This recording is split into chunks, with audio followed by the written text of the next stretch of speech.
औज़ु बिल्लाहि मिनश्शैतानिर्रजीम बिस्मिल्लाहिर्रहमानिर्रहीम अस्सलामु अलैकुम रहमतुल्लाहि व बरकातुहू। आज हम सूरह बय्यना की तर्जुमा तफसीर और ख़ुलासा बयान करेंगे। सूरह बय्यना की पहली आयत में रसूल अकरम सल्लल्लाहु अलैहि वसल्लम के दुनिया में आने से पहले दुनिया जिस कुफ्र व शिर्क जहालत में डूबी हुई थी उसका जिक्र फरमाया गया है। कुफ्र व शिर्क की ऐसी आलमगीर जुल्मत को दूर करने के लिए रब्बुल आलमीन की हिकमत व रहमत का तकाजा ये हुआ कि जैसे उनका मर्ज़ शदीद है और वबा आलमगीर है, इसके इलाज के लिए कोई बड़ा मालिज आना चाहिए। इसके बगैर इस मर्ज़ से निजात ना पा सकेंगे ये लोग। आगे इस माहिर हकीम की सिफत बयान की गई है।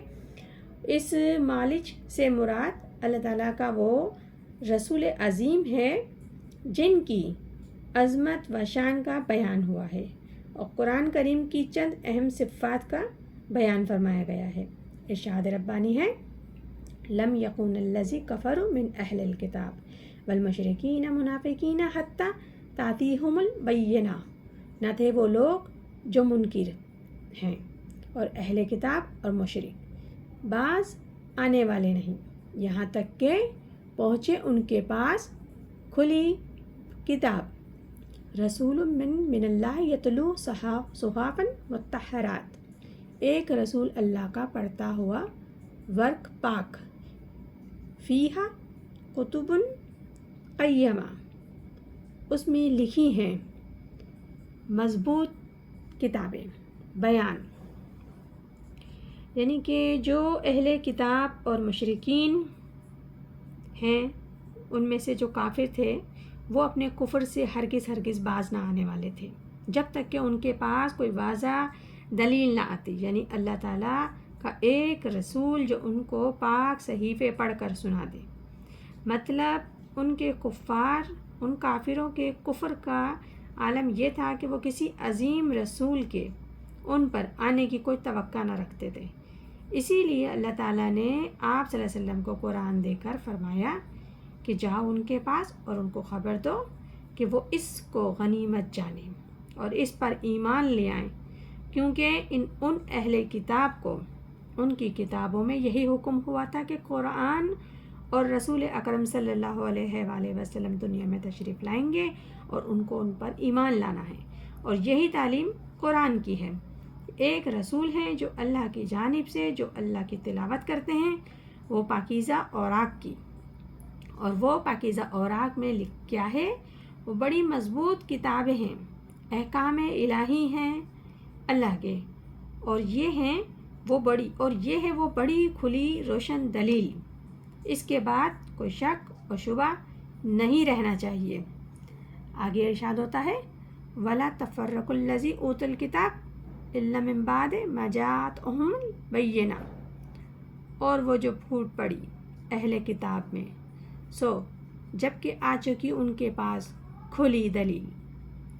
वमा उमिरू इल्ला यअबुदुल्लाह मुख़लिसीन लहुद्दीन हुनाफ़ा युक़ीमुस्सलात व युअतुज़्ज़कात ज़ालिका दीनुल क़य्यिम। उनको हुक्म यही हुआ है कि बंदगी करें अल्लाह की खालिस करके, उसके वास्ते बंदगी इब्राहीम की राह पर कायम रखें, नमाज दे ज़कात को, और ये है राह मज़बूत लोगों की।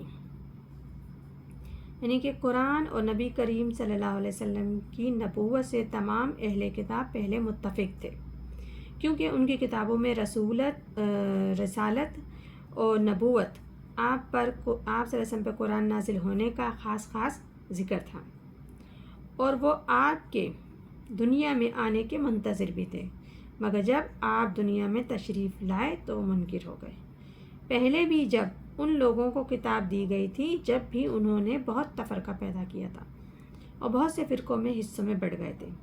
कुछ अंसार बन गए, कुछ यहूदी, और उनमें से भी अंसार और यहूदियों में से भी बेशुमार फ़िरक़ों में बढ़ गए।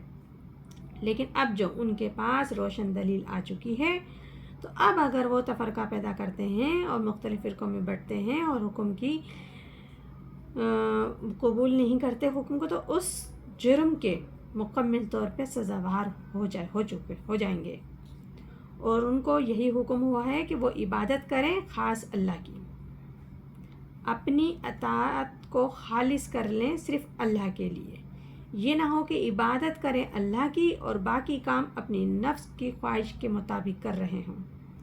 یہاں انسان اللہ رب العزت کے حکم کو ٹھکرا دے گا اگر وہ ایسا کرتا ہے۔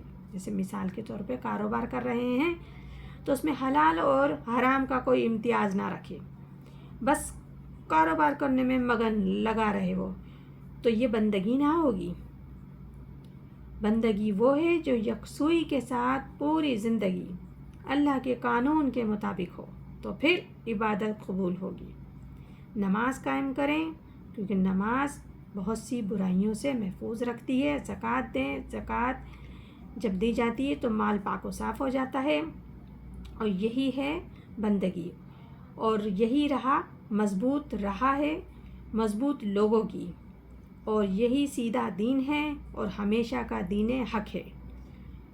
تو یہ آج ہم سورہ بینہ کی 5 صورتوں کا ترجمہ تفسیر بیان فرمایا ہے۔ آگے انشاءاللہ تعالی کل ہم مزید صورتوں کا ترجمہ تفسیر خلاصہ بیان کریں گے۔ اللہ تعالی ہم سب کو قرآن پاک صحیح پڑھنے، سمجھنے اور عمل کرنے کی توفیق عطا فرمائے۔ آمین ثم آمین۔ جزاک اللہ۔